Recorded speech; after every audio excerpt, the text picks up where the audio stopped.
o no sé cómo. Bueno, buenos días, siempre me confundo, nunca entiendo cuándo comenzamos. Estamos aquí en Radio Visual 2, o sea, segundo día del programa.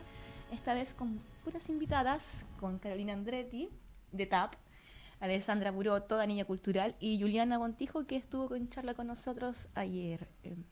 Vamos a presentar sus proyectos, chiquillas, más o menos, para que vayan explicando a la gente lo que hacen en sus respectivas labores en sus ciudades. ¿Puedes empezar tú, Carolina?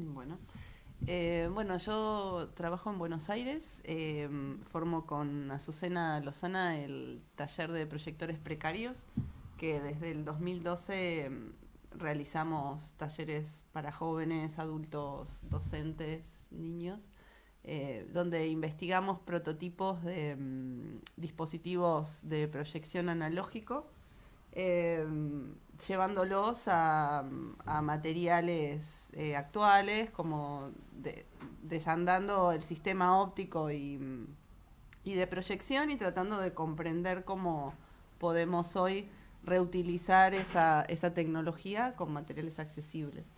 Y a partir de la construcción de los dispositivos, generar un encuentro entre las personas que participan de los talleres, produciendo ensambles de proyección audiovisual colectivos, investigando colectivamente las posibilidades de esos dispositivos.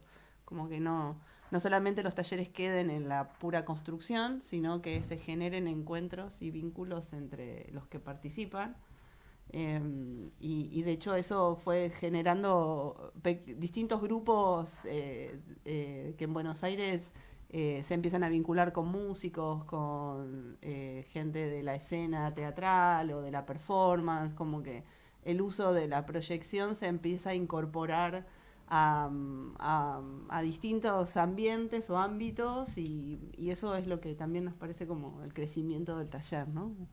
Se transdisciplina. Sí, y por ejemplo vienen camadas de gente que por ahí hace títeres o teatro de objetos, y de pronto hay toda una entrada de esa investigación que cada quien la va llevando por su camino.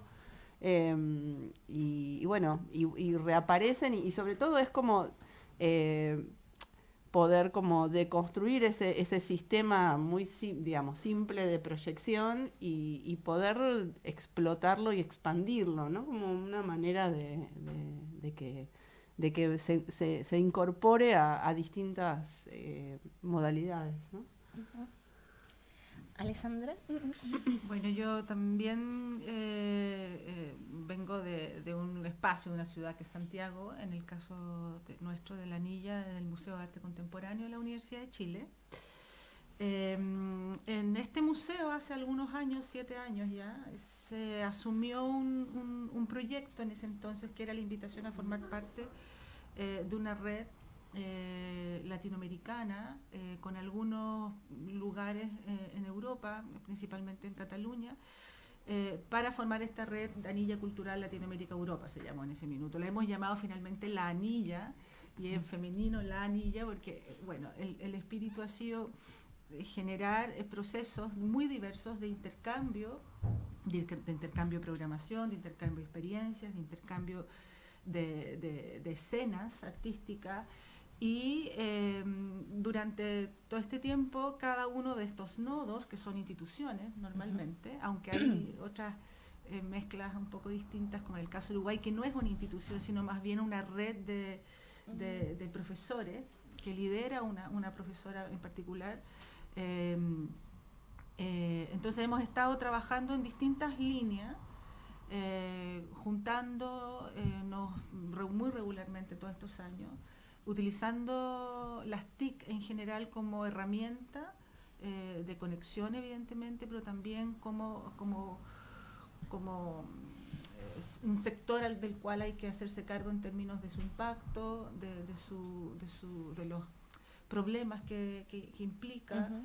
Y cómo entonces también se convierte en un paradigma invertido, digamos, es decir, cómo también la baja tecnología, la alta tecnología, y sobre todo las distintas tecnologías como soporte de producción artística, y no solo como medio, empieza a problematizar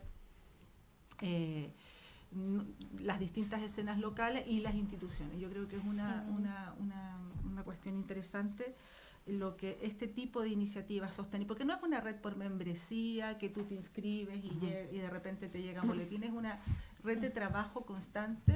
En un sentido es una metodología de trabajo y en un sentido de generar procesos siempre en clave experimental.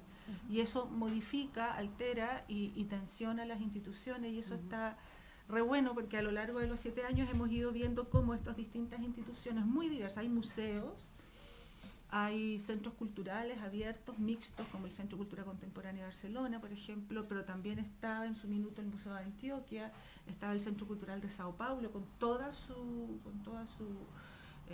gran infraestructura, y también iniciativas más pequeñas. Dentro de esa escala, el Museo de Arte Contemporáneo es un museo nacional, pero es un museo pequeño. Y bueno, entonces todo este proceso ha significado que esta idea de red haya sido súper operacionalizada y ha abierto un montón de problemas sobre los cuales estamos atendiendo y reflexionando. ¿Y eso como el público se involucra como en la anilla? El público se involucra de muchas diversas maneras. O sea, partimos, por ejemplo, hay determinados formatos que utilizando las TIC son muy básicos, ¿no? Qué sé yo, desde charlas o incluso talleres no presenciales. El streaming siempre fue una herramienta inicial, estamos hablando hace 7 años atrás, donde el streaming no era el streaming de hoy día. Se van generando comunidades, pero también muy conscientes de que eso es del todo insuficiente, digamos. O sea, se genera un rol, una función en términos de expansión, de extender las posibilidades, pero por otro lado, eso como una declarativa es muy acotado. Así, efectivamente las tecnologías en términos de herramientas lo van resolviendo muy rápido, ¿no? Hoy día nosotros partíamos con, por ejemplo, un streaming con 3 cámaras, y hoy día basta, obviamente, una cámara fija de un Facebook. Entonces tenéis un desplazamiento ahí que también lo vuelve un poco plano al streaming que se hace hoy, ¿no? En comparación con todo el montaje que estábamos haciendo en línea a 3 cámaras hace unos años atrás, que tenía una riqueza y una textura y una capacidad de trabajar no solamente en formatos muy básicos como una charla, un taller, sino también en producción de creación de obras de co-creación, ¿no? Entonces, y eso fue entrando como dentro de las posibilidades, la co-creación en red y todas sus problemáticas fueron apareciendo en este trabajo a lo largo de los años, y hemos tenido experiencias desde música hasta videodanza, muy variado, y bueno, y ahí se ha instalado de alguna manera y procesos se han empujado procesos que hoy día están en investigación académica, por ejemplo, con danza y tecnología. Ha sido como unas coyunturas que se han podido desarrollar posteriormente, incluso dentro de la misma academia, en distintos espacios. Entonces ha pasado eso, que ha sido más bien un catalizador, ¿no? Esta idea de la red ha sido un catalizador, y por otro lado ha empujado de manera muy diversa a distintas instituciones, y en el caso del MAC a generar sus propias prácticas en torno a este ámbito de relaciones entre arte, tecnología, sociedad, naturaleza, ¿no? Entonces la respuesta institucional, digamos, que suena como súper, es una respuesta muy orgánica o desorgánica, y bueno, es parte de lo que puede gatillar esta idea de estar reuniéndonos durante tantos años y lo que va arrojando esa práctica. Puede sonar un poco vago porque son un montón de iniciativas. No te preocupes, aquí todo suena un poco vago. Un montón de iniciativas súper diversas, y que claro, se han ido también combinando con otras, por ejemplo. O sea, en una primera etapa, por supuesto que lo fundamental era definir qué estábamos haciendo, ¿no? Y generar una programación que fuera densificando esta trama, porque ahí estaba la respuesta. Era como, mientras más hagamos y mientras más problemas enfrentemos, más, no digo respuestas, pero más proyectos iban a ir saliendo. Y eran proyectos largos, proyectos de meses, por ejemplo, no sé, que terminaban en una puesta en escena audiovisual donde había, no sé, desde músicos electroacústicos o improvisadores, junto con bailarinas o etcétera, coreografías en línea, y eso era un trabajo previo de meses. Y luego, la segunda etapa ya ha sido como, en el fondo, las escenas locales de cada uno de los países han empezado a nutrir a estos propios nodos y se han generado nuevos disparadores. Yo siento que en el caso chileno, la anilla llegó a un momento en la escena de nuevos medios en Chile, donde se producen y surgen una serie de iniciativas un poco en sincronía, por ahí por el 2010, ¿no? Y eso fue un hito nacional, junto con otras montones de iniciativas, que es un poco ha ido disparando lo que hoy día tenemos, que tenemos como iniciativas a lo largo del país, ¿no? Sí, el norte, bueno, por supuesto Santiago y Valparaíso con iniciativas de larga data, y también el sur con espacios emergentes o iniciativas que además son regulares, que han tenido que, y eso ha ido de la mano con otros efectos, que es que, no sé, incluso desde el Consejo de la Cultura en su momento, surge también un área que se tiene que hacer cargo de esta escena. Entonces, han sido 10 años muy interesantes, donde se ha generado bastante masa crítica hoy día, ya podemos decirlo, o sea, ya podemos hablar de una escena nacional, y es una escena curiosa, que explora, que establece relaciones con otras escenas de la región. La mayoría son iniciativas independientes, que tienen una tremenda potencia y una tremenda fragilidad también. Por lo tanto, una institución como el Museo de Arte Contemporáneo no es un espacio de salvaguarda, es un espacio de cruce, es un espacio abierto de convergencia, y es un espacio para problematizar.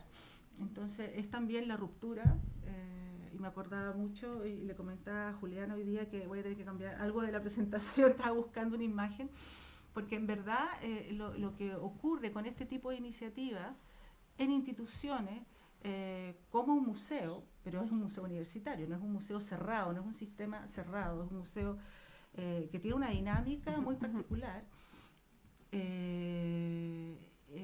Bueno, esas instituciones, o esta institución en particular, también tiene que volverse porosa, está, digamos, bombardeada desde adentro. Hay una especie como de granada puesta en el interior de su propia orgánica, y está generando un buen debate. Digamos que igual esta área entra como a poner todo más, no sé si más dinámico, pero mutando constantemente todas sus áreas, porque en realidad definir es lo que cuesta, y bueno, nosotros nos proponemos, sabemos si también queremos definir en algún momento algo muy claro. Si en el fondo siempre vamos como en la experimentación y en la exploración, ensayo y error, y viendo, y de esa perspectiva sacamos algunas conclusiones, pero también esas conclusiones pueden variar en el futuro, una situación así más, como me imagino que es la niña a gran escala todavía. Y Juliana. Bueno, buen día. Bueno, yo vengo de Río, pero viví bastante tiempo en otros lugares, sobre todo Argentina, Buenos Aires, por eso mi tonada. Y yo trabajo con curaduría, con investigación y con docencia en arte contemporánea en general. Y yo venía trabajando en un eje que contemplaba los desvíos y desobediencias tecnológicas. Saqué un libro llamado Distopías Tecnológicas, hablando de este cambio, ¿no? de un cambio en la tecnoutopía, y hablando también sobre invención. Entonces mi tesis es sobre los procesos de invención, la invención como tal, y de ahí un vínculo muy grande con las ideas de Simondon, que es ese filósofo francés que estableció una otra línea de pensamiento en relación a la técnica.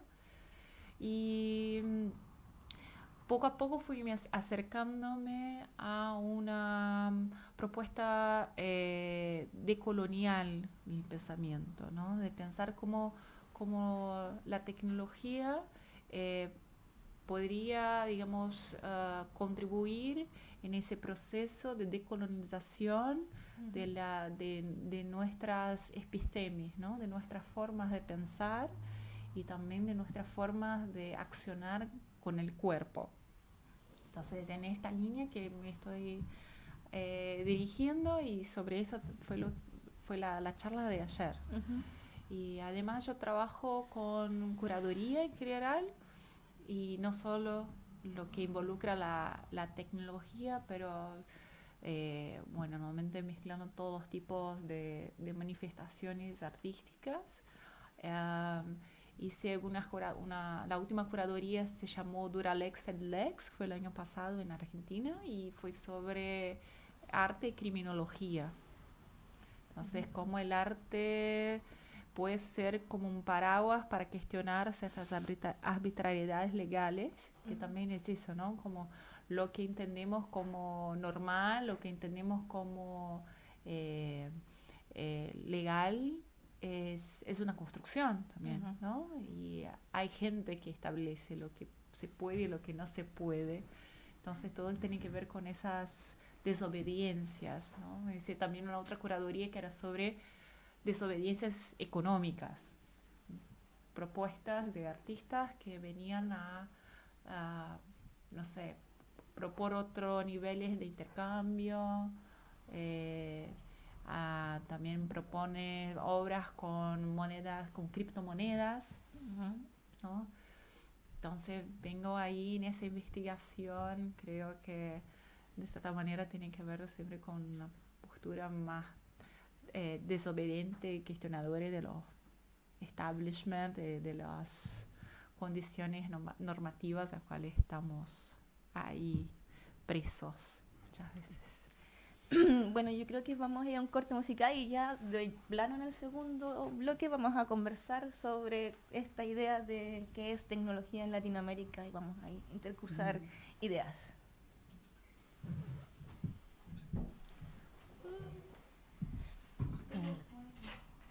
¿Tienes sueño?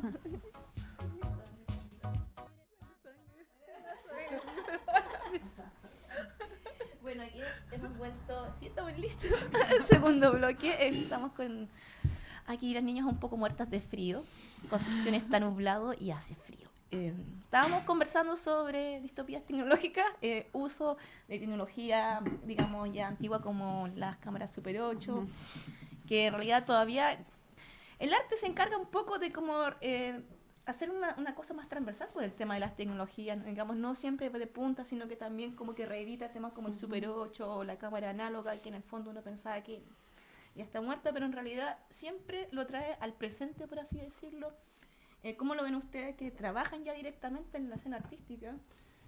A mí me parece que en relación, digo, a las tecnologías analógicas, vamos a decir, de lo visual, me parece que hay todo un campo que en un momento quedó obturado por la aparición de lo digital, como una negación de lo analógico, pero no era algo no es que lo analógico había fracasado, sino que fue como un proceso más económico, ¿no? Del desarrollo de lo digital, entonces la imposición del traspaso a lo digital como también un futuro de velocidad, de rapidez, de cosa pequeña, ¿no?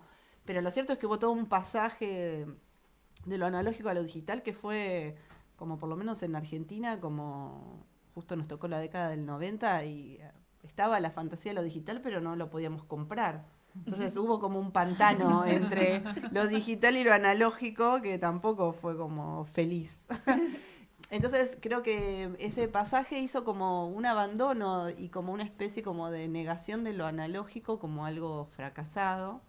Pero que en definitiva, en algún momento las prácticas del arte vuelven a encontrarse con esas maneras también de comprender funcionamientos, de poder desarmar como cosas, por ejemplo, proyectores de diapositiva, ¿no? Que quizás no funcionaban porque la lámpara ya no funcionaba, pero todo el mecanismo óptico sí se podía reutilizar. Entonces, desarmar como esas estructuras de funcionamiento y poder entenderlas te permite inventar otras cosas a partir del hecho físico de lo analógico, ¿no? Y para mí hay una experiencia de lo físico con lo analógico que me parece que lo digital genera otro tipo de experiencia. Como, no sé, en la proyección, la luz atraviesa lentes y por eso se proyecta. Hay física, ¿no? Entonces si hay física hay cuerpo y también hay como eso, somos el mecanismo de esos proyectores porque no, el motor de esos proyectores son las personas que proyectan.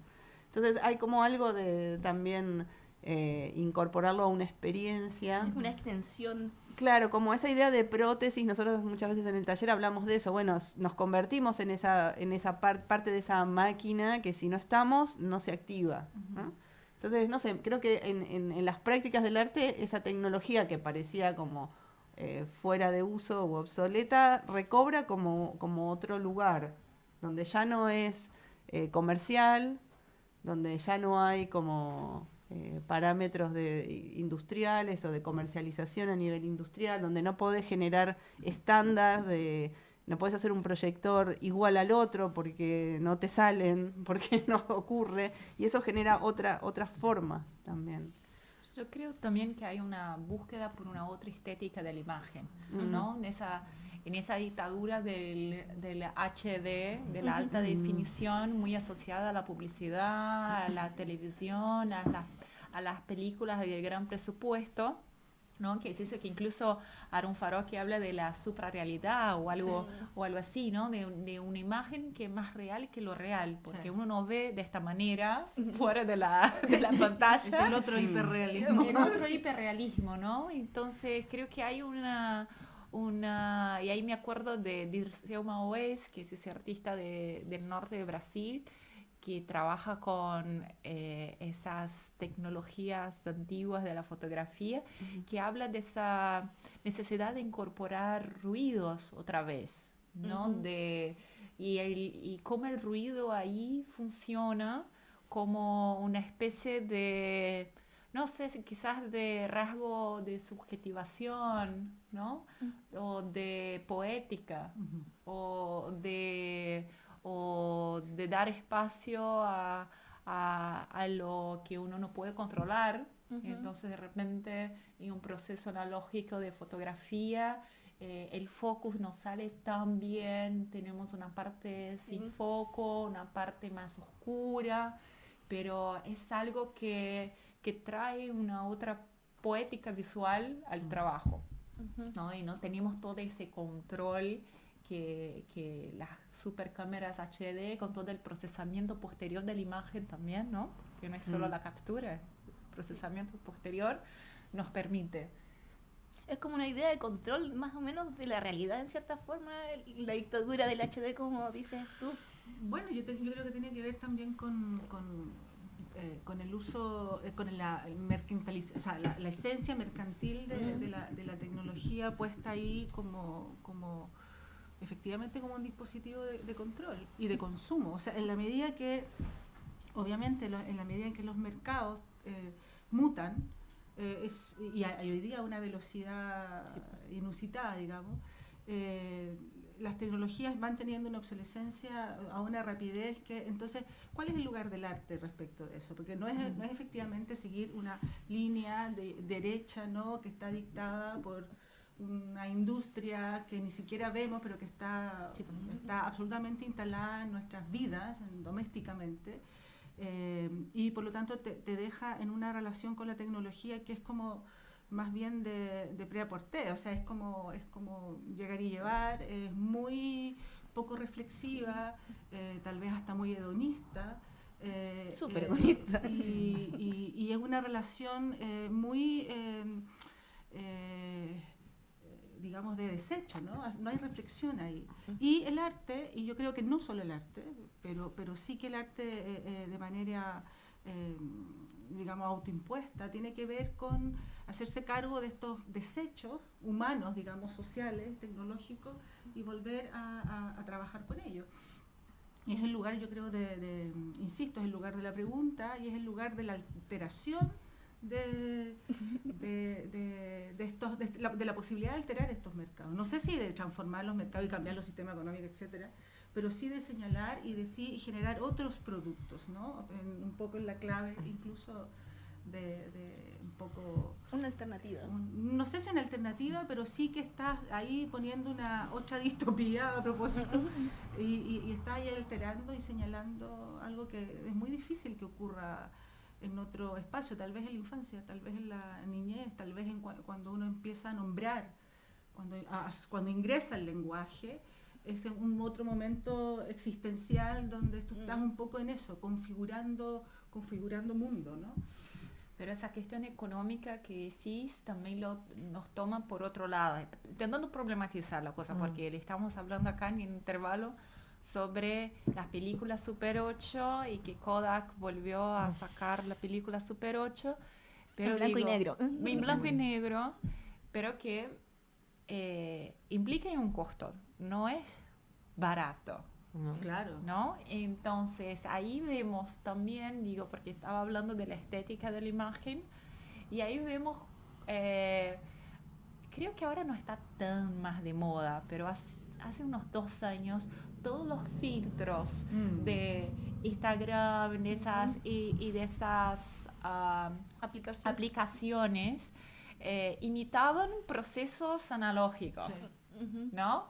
Es interesante porque al mismo tiempo vemos que cómo los medios imitan los medios anteriores, pero también me parece que había como un deseo de seguir una estética, un deseo bastante masivo, ¿no? De seguir una estética, pero también una búsqueda por una facilidad y una economía de recursos, ¿no? Facilidad de producción, porque yo hago el clic, después elijo el filtro, no tengo, ¿no? Que me salto todos los procesos, me salto esa extensión, me salto esa relación de extensión casi y el tema técnico de prueba error, ¿no? No hay porque experiencia, lo que hay no hay es experiencia, pero también hay un factor económico ahí. Bueno, económico en varios sentidos, económicos de experiencia, ¿no? Económicos de plata. Pero también hay una memoria visual en cierta forma, porque toda la gente que ocupa Instagram ahora, una vez fue niño, como dijo Alessandra, y tiene el recuerdo de la cámara. O sea, yo creo que una persona de 18 años todavía tiene el recuerdo de una cámara y cómo se ve una foto. Entonces está como esta idea de volver a la memoria visual en cierta forma y recuperarla a través, claro, porque se ve bonito. Yo creo que mucha gente piensa, se ve bonito, ya está ahí nomás. Sí. No hay como una reflexión más, pero se ve bonito. Volvamos como cuando éramos niños y se ve bonito. Es como eso.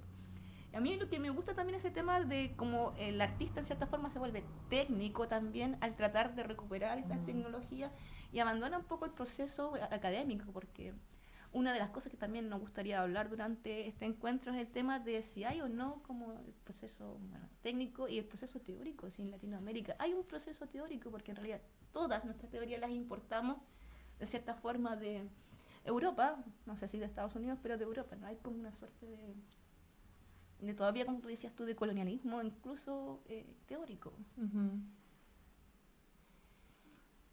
Vos estás preguntando si hay una producción.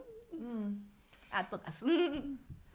Bueno, yo creo que sí, o sea que, bueno, no tiene que ver con, tiene que ver con un montón de cosas, tiene que ver también con ciertas corrientes epistemológicas. Efectivamente, América Latina, yo vengo de las ciencias sociales y hoy día trabajo ya hace muchos años en arte contemporáneo y también haciendo curatoría, pero la aproximación es súper... yo siempre discuto con los historiadores del arte ciertas claves, como ciertas claves metodológicas, ¿no? Para entender cuáles son las discontinuidades dentro de la producción artística visto desde la historia, sobre todo cuando tienes que de alguna manera relatar o reseñar o pensar más bien la producción tan inmediata, ¿no? Y creo que hay una serie de claves para poder entender, y no siempre son las mismas corrientes, las que te permiten generar una mirada más compleja sobre los procesos. Entonces, desde, no sé, corrientes más semióticas o corrientes como lo de colonial o ciertas perspectivas de género, que te permiten ir mirando casi como determinados sectores la producción. No es posible hablar de la teoría, aquí en ningún otro campo de prácticas y saberes, pero sí es posible hablar de procesos de análisis que van respondiendo a ciertos movimientos de pensamiento muy local. Hablábamos con Julián el otro día, ella está trabajando en una universidad hoy día que se funda como principio en una corriente que fue importantísima en América Latina, que es la educación popular a partir del proyecto Paulo Freire y otros, ¿no? Corriente que fue súper fundamental desde Perú, Brasil, Argentina, Uruguay, Chile, sin duda, y que fue fundamental para la recuperación de la democracia en unos momentos donde había que reconstituir el tejido social. Entonces, hay ahí, por ejemplo, solo por ejemplo, una mirada desde las prácticas populares que yo creo que está muy anclado con la capacidad de poder identificar prácticas locales como lo hechizo en general, y tiene esa sensibilidad, y esa sensibilidad no tiene que ver porque de repente descubrimos que mira las formas en comunes de pescar el alambrito y generar el arreglín, sino también porque hay un saber más anterior, un saber que tiene que ver, no sé, con procesos más largos, de modernización, de alteridad de la modernización, del mestizaje, de todas las relaciones de clase y de género en Sudamérica, para situarnos ahí, que entonces, claro, va generando corrientes que están sedimentadas y desde las cuales hoy día tú puedes un poco, hay una cierta sensibilidad que arranca de esta cierta epistemología, más allá de las grandes clasificaciones, que tiene que ver con una cierta experiencia, una cierta experiencia social que te permite identificar determinadas prácticas. Y también hay otras miradas que te permiten identificar otras. Entonces, esa cruza, a mí es la que me parece que hoy día está en el campo llamado los nuevos medios, por decir algo, está vertiéndose y complejizando la reflexión, ya no solo reportando a partir de las experiencias inmediatas, la relatoría, digamos, la memoria de la experiencia, sino estableciendo como distintas capas de análisis y sobre todo cruce. Yo creo que eso está pasando ya hace un rato. O sea, hay investigación. Juliana es una investigadora que lleva bastantes años, hay otros investigadores y se está generando esa investigación.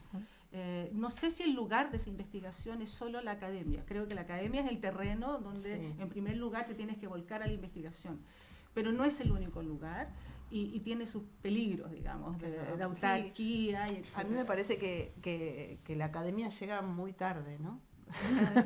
Como que llega cuando ya los procesos ya quizás se terminaron y solo queda como la historicidad. Claro.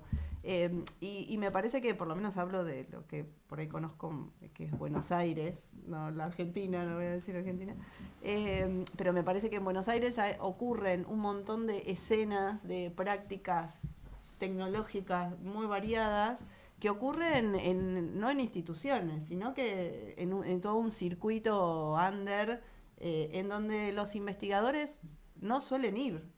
Quiero decir, los curadores no van, porque ocurren a las 2 de la mañana, digamos, y en contextos que no son los no sé, institucionales, voy a decir. Entonces, a mí me parece que hay como bueno, es eso, que cuando llegan, es eso que estaba pasando, que estaba efervesciendo, ya pasó. Ya la espuma ya se bajó. Pero bueno, igual, digo, sirven las investigaciones, creo que sirven para armar como un mapa, ¿no? Y creo que sirven pero hay como algo que yo lo asumo como que nosotros, como practicantes del arte, me interesa más nombrarme así, tenemos que asumir que tenemos que escribir nuestros discursos sobre lo que estamos haciendo, o aunque no sea escrito, digamos, dar cuenta de esos procesos. para ponernos en palabra, ¿no? Para que la palabra no la pongan otras personas, ¿no? Que hagan sus interpretaciones, que me parece que está buenísimo, y sus enlaces y sus filiaciones y todo lo que...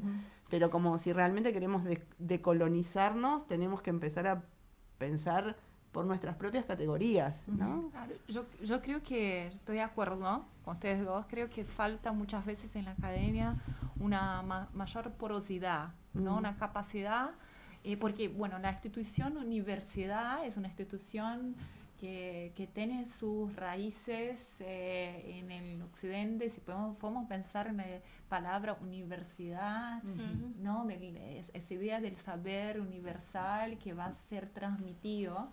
Y me parece que esa idea de universidad hay que cambiarla, y creo que es eso lo que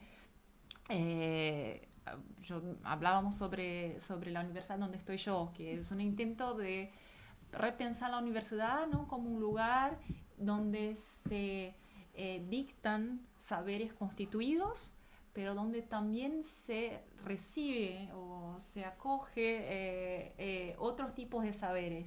Y en ese sentido, si pensamos en una universidad porosa y flexible de esa manera, esta también se torna más rápida en el sentido de, porque ella puede recibir, no es como yo como académica que tengo que ir al lugar donde está producido. Las personas que están produciendo también pueden acercarse de ese lugar, que es un lugar de saberes en plural y un lugar de encuentro, o sea, de intercambio. Eso me parece que es muy importante, porque la academia es un territorio en disputa, ¿no? Sí. Como hay nichos, como decía la Alessandra, pero hay todavía mucho que luchar. Mi experiencia es que principalmente en historia del arte es muy difícil encontrar académicos que estén abiertos a cuestionar sus propios valores. Es una cuestión de poder. Si yo me abro a cuestionar, yo también en la cabeza de esta parte de académicos, si yo me abro a cuestionar, yo también estoy perdiendo poder, ¿no? El saber es un poder y la gente lo toma de esa manera. En la academia muchas disputas de ego, disputas de posiciones, entonces es complicado. Digo, yo ya escuché cosas que, digo, venían de patrones muy estrictos de pensar la producción de conocimiento, ¿no? Como todo muy formatado y muy guiado por estructuras que no sé por qué tendrían que ser así, ¿no? Creo que tenemos que repensar. Solo para terminar, hay un señor brasileño que se llama Darcy Ribeiro, muy importante también en esas nuevas propuestas de educación, y fue el que reformuló lo que propuso el formato de la Universidad de Brasilia. Él decía que hacía una crítica a los intelectuales brasileños, diciendo que ellos eran caballos de los saberes de afuera. Caballo es una figura en el candomblé de la persona que recibe las entidades de afuera. Entonces él ya en los años 70 decía que los intelectuales brasileños eran todos caballos, porque recibían y repetían los saberes europeos todo el tiempo. Y yo creo que eso sigue en gran parte verdad. Como la gente siempre parece que tiene, por más que haga una investigación sobre un contexto local, tiene que buscar referencias, tiene que estar con Europa en la bibliografía, ¿no? Como si no hubiera valor si no fuera estos señores. Claro, es como la necesidad de inscripción, o sea, ¿dónde me ubico, ¿no? ¿Dónde ubico esta manera de señalar? Es como la indexación también. Claro, son ciertos códigos, ciertas claves que configuran las prácticas académicas y que la rigidizan, es verdad. Ahora, por otro lado, efectivamente, me imagino que las instituciones están siempre pensando, si es que la institución puede pensar, en su perdurabilidad, ¿no? O sea, en su hay un gesto político de trascendencia y claro, yo siempre me encuentro con el conflicto de la experiencia, por ejemplo, que hemos generado en una universidad como la Universidad de Chile, que es una tremenda universidad que además fue muy fraccionada durante la dictadura, una universidad nacional que tenía sede en todas las regiones de Chile, que eso es bien complicado, y que se fraccione, que hoy día queda solamente cercenada, radicada en el centro político del país. Y a su vez la configuración de la universidad es muy de feudos y además muy dispersa territorialmente dentro de la gran región metropolitana, ¿no? Entonces las facultades están súper separadas, no hay, pero sin embargo está esta aura de entidad republicana, que tú entras al salón de la Casa Central de la Universidad de Chile y sientes todas tus vértebras con el peso hacia abajo, con el peso de la historia, que es una historia de 175, 180 años nomás, o sea, estamos hablando de una densidad de la necesidad, o sea, una necesidad muy densa de identidad histórica. En las instituciones académicas, bueno, las chilenas por lo menos son más jóvenes, o sea, la Universidad Nacional de Córdoba tiene 400 años, por ejemplo, imagínate cómo están esas vértebras. Pero sí, son terrenos en disputa. Un museo universitario que siempre es como, yo encuentro que ya ese es un planteamiento de estos pensamientos circulares. No hay respuesta, no hay posible respuesta. ¿Qué es un museo universitario? Si la definición de hoy día universidad, que intenta romper con ese paradigma rígido de la verdad universal, y uno piensa, entonces el museo universitario debe ser un espacio abierto de reflexión, de porosidad, por ADN, ¿no? Y sin embargo no lo es. Tampoco es el mausoleo, ¿no? O sea, evidentemente no es el mausoleo. Y eso es un problema con el cual las instituciones, sobre todo museales, se tienen que enfrentar, porque sí que hay museos mausoleos, ¿no? Entonces, eso es un tema que está justamente en disputa. Es muy complejo, y yo creo que efectivamente son espacios que tienen entonces una triple función, la necesidad de convertirse, de tener un rol pertinente hoy, con un contexto que es mucho más abierto, pero donde también la complejidad hoy día de una sociedad altamente segregada, entonces es muy fácil que instituciones o incluso iniciativas adquieran un cierto sesgo paternalista tremendo. Entonces ahí hay mucha complejidad con la cual lidiar, y la disputa justamente las de miradas, ¿no? Entre una institución que tiene que producir, lo que yo digo, salchichas, o sea, ¿qué diferencia hay entre un museo que tiene programado 40 exposiciones al año? ¿Cómo es que ese museo universitario se puede hacer cargo de 40 exposiciones al año, ¿no? Y al mismo tiempo hacerse cargo de otros roles y otras funciones que le estamos aportando, gente que no estamos a cargo de las 40 exposiciones, estamos a cargo de 15, pero que estamos entonces optando porque esas 15 tengan un otro proceso, un otro espacio, unas otras audiencias, unos otros públicos, y ahí también hay disputas, ¿no? O sea, y en el ámbito de las relaciones entre arte y tecnología, otra nueva disputa es la mentada cultura digital, que ya es como te fijáis, es el discurso oficial de que hoy día con las nuevas tecnologías, cercenando un pensamiento complejo, simplificando los sistemas complejos, estamos entonces instalando ciertos paradigmas desde las políticas culturales que atornillan al revés, digamos, ¿no? Al revés de la capacidad para mirar estas capas que están entramadas. Entonces, pum, te instalan, no, esto es cultura digital, para allá va la micro, para allá va el bus, para allá tenemos que ir. ¿Por qué? ¿O por qué pensar, por ejemplo, que es una discusión que a veces me he dado cuenta que tengo reiteradamente, que tiene que ver con entender la historia de la producción con arte y tecnología anclada en el video, por ejemplo. Hay una respuesta que tiene que ver con la evolutividad, con la evolución de la tecnología. Si la fotografía, y después aparece, aparece la imagen en movimiento, entonces el video, y entonces el videoarte es el padre originario de las prácticas contemporáneas de arte y tecnología. Y eso son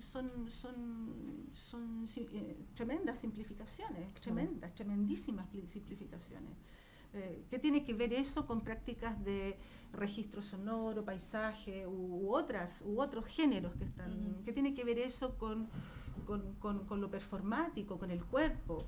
O sea, las 60 fueron décadas de tremenda experimentación, entonces es imposible reducir a una sola disciplina, que tampoco era unicelular, absolutamente. Videodanza justamente viene de ahí. Entonces es como esta como manía de simplificar, que es preocupante en realidad, porque bueno, no tengo respuestas, son puros problemas. Bueno, en beneficio de la hora y otras cosas, nosotros vamos a seguir con charlas. Mañana tenemos charla precisamente con la Alessandra y otros 2 proyectos más que son los 22 bits. Pelado, ayúdame, ¿cuál es el tercero, por favor? El colectivo Seques. ¿En serio? ¿Quién más? Y nadie se acuerda en este proyecto de que son la charla. Pero hay un programa. Pero hay un programa que ustedes pueden buscar en toda la teoriauniverso.org y ahí está, también en nuestras redes sociales. Es que comprendan, nos tenemos mucho trabajo, muchas cosas en la mente, nos confundimos. Y mañana tenemos otra entrevista con otras 3 personas más. Entonces nos vemos. Por favor, vayan a la charla, que también es igual de interesante. Nos vemos. Muchas gracias. Sí, gracias. Aló.